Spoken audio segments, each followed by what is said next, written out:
name is Melody and welcome back to Strawberry Lemon. Today I have another reading vlog for y'all and it is going to be a reading vlog of my first arc of the year. I'm super excited for this. I'm going to be reading When You Wish Upon a Lantern by Gloria Chao. This should be coming out on February 14th and hopefully this video comes out a couple days before that. I try to keep on top of my arcs this year, but yeah, this is a YA romance. It follows Leah and Kai, who used to be childhood best friends until something happened, and I don't think they're on speaking terms or anything anymore. And it follows Leah when she discovers that her family's wishing lantern store is struggling. In order to help boost profits, Leah wants to continue the tradition that her late grandmother used to do, which is secretly fulfilling the wishes on the lanterns. And honestly, that's kind of what sold me on this book and made me request it, because it just seems so cute, like going on secret missions to fulfill the wishes on the lanterns.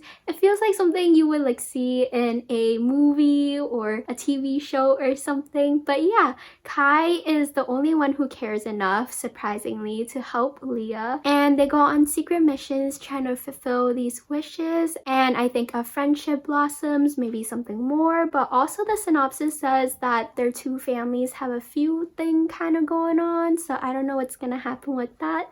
But honestly, I feel like this is just gonna be such a cute and wholesome book and I'm really excited for it. Rylan from Reading with Rylands is hosting some reading sprints right now, so I'm gonna hop on that, start this book, get some reading done, some studying done, and I'll update y'all later. Bye!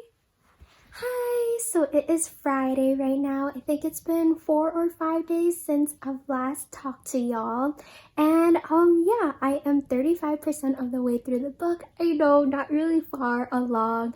I am taking my GRE tomorrow, so I've been stressed about that. But I did get a little reading done, so I changed out of my PJs and wanted to give y'all an update before I forgot. Hopefully this video will still come out Saturday or Sunday. We'll see. One thing that I do want to clarify before giving the rest of this update is the synopsis. I got the wrong impression from the synopsis, so I gave y'all the wrong impression about what this book is about. But it is not an enemies to lover.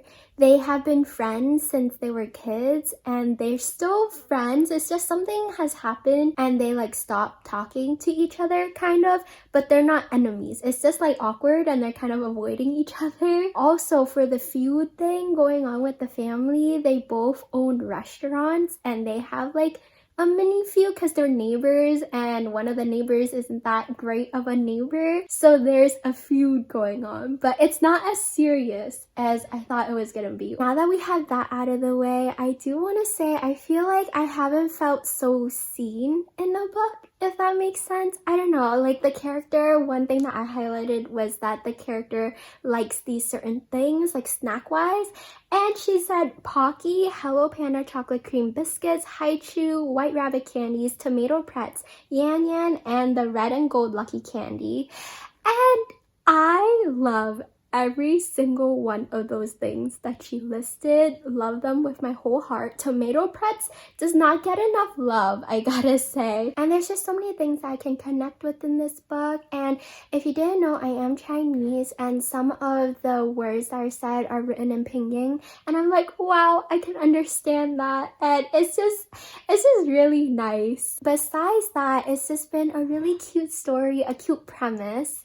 And I think one of the things about this book that I don't necessarily love as much is the writing, kind of. It's a lot of the things are being kind of told instead of shown, but it's also because she's giving a lot of background and flashbacks and information about the culture and things like that. So I do see why, but that is one thing that I didn't particularly love. And the characters so far, I do really like. I can see people not liking them though, especially the guy. I think that some people might think that he's a little immature just because he's head over heels over Leah, like a major crush. All thoughts are Leah.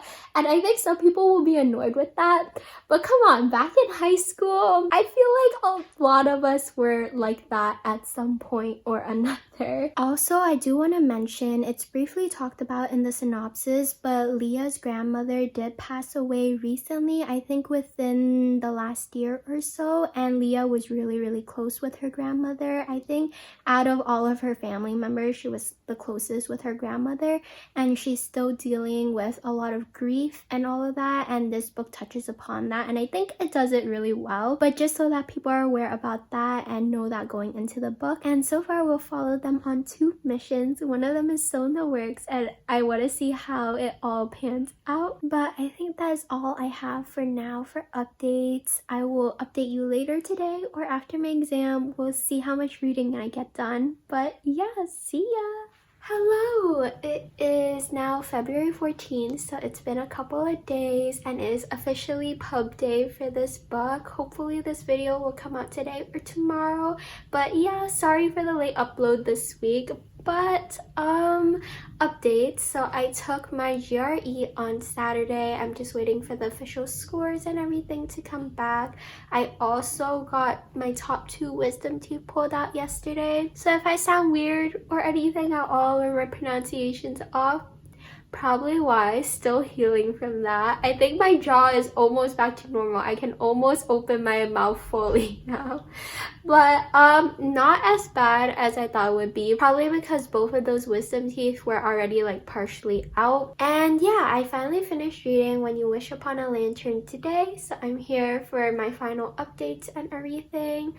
But it ended up being a 3.75 stars. The middle of the book I did not particularly love. I was like, oh, this book might end up being a 3-star, maybe a 3.5 star by the end of this. But the ending really got to me. But the middle, like 20-30% in the middle, I did not particularly love. I didn't really care for the feud that was going on between the family. And oh my gosh, it's a lot harder to talk than I thought it would be. But yeah, I didn't particularly care for the feud between the 2 families. Also, the communication between Kai and Leah, just like it was just getting on my nerves at this point. But I did end up really liking this book. After the 70% mark, there were 3 or 4 moments that my eyes started tearing up. This book ended up being a little deeper than I thought it was gonna be going in. It does talk about the struggles that come with gentrification, and it talks a lot about grief and just kind of figuring out who you are. I think Leah, although at times I just wanted to shake her, I feel like a lot of people can resonate with her at the same time. It's just that her character is just very self-conscious, I would say, and she kind of remembers everything she's done wrong or all of her mistakes, and sometimes blows it out of proportion in her own mind and goes down like a little spiral.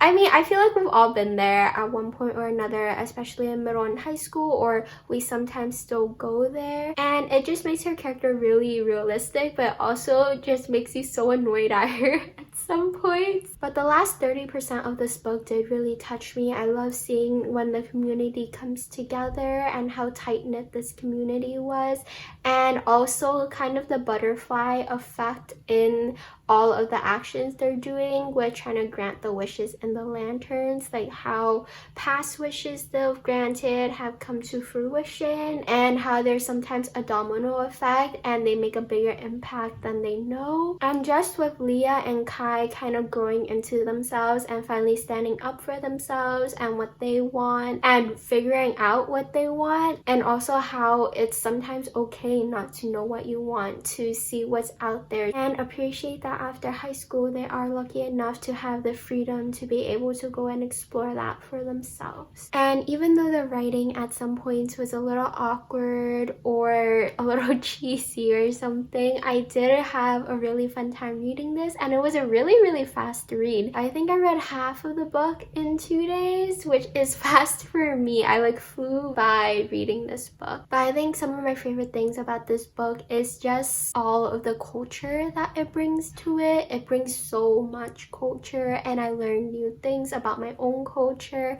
and I just love that aspect. And also the messages that particularly come into light near the end of the book. It was just so good, and I wasn't expecting to tear up while reading this book. I thought it was just gonna be a like fluffy, cute kind of read, romance kind of thing. And although there's romance and it is cute, there's just so much more to it than I thought there would be. And yeah, if any of that sounds interesting to you, please consider picking this book up. It is officially out now. And yeah, I think that's all I had to say for this vlog. I'm sure I probably forgot some things. It has been a crazy week, but I will hopefully see everyone in the next video. Bye!